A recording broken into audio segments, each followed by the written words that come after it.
Сәлеметсіздер ме, оқырмандар? Біздер бауырдан паштет жасайтын боламыз. Бұл жерде бауырдың орнына кез келген бауырды, қойдың бауырын немесе құстың бауыр етін алсақ болады.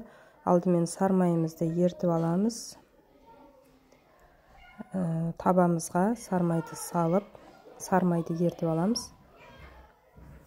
Және бізге жуа және сәбіз керек болады, және сарымсақ керек болады, және бауыр керек болады. Паштетті жасау үшін ең алдымен сәбізімізді осы сармайға салып қуырып аламыз.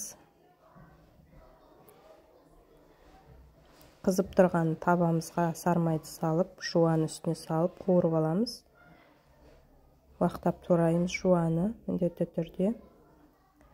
Және сол қуырылып жатырған кезде сәбізімізде соломка қылып турайып дайындап қоямыз. Және біраздан соң сәбізімізді де жуаның үстіне салып қосып қақпағын жауып қуыратын боламыз. Содан кейін сарымсағымызды турап салатын боламыз. Қызып тұрған табамызға жуа мен сәбіздің үстіне сарымсақты да салып әбден қызартып қуырып аламыз.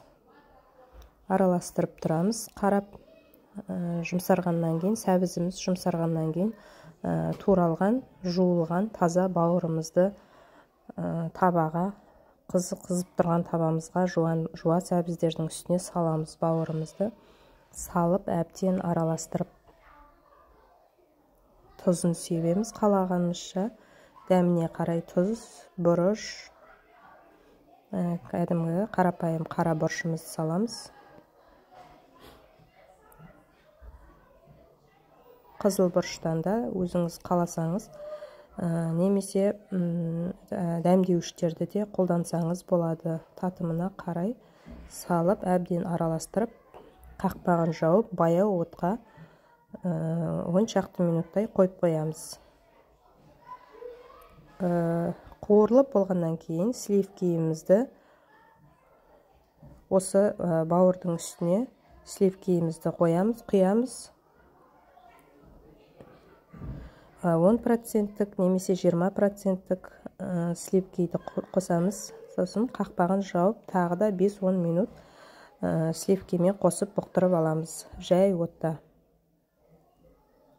Дайын болған бауырымызды, сәбіз піскен массамызды блендерге барлығын салатын боламыз. Сливкимен қосып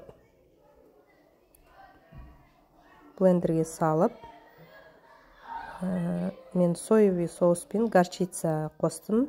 Дәмі ерекше болсын деп, өз қалауыңызша қоссаңыз да, қоспасаңыз да болады.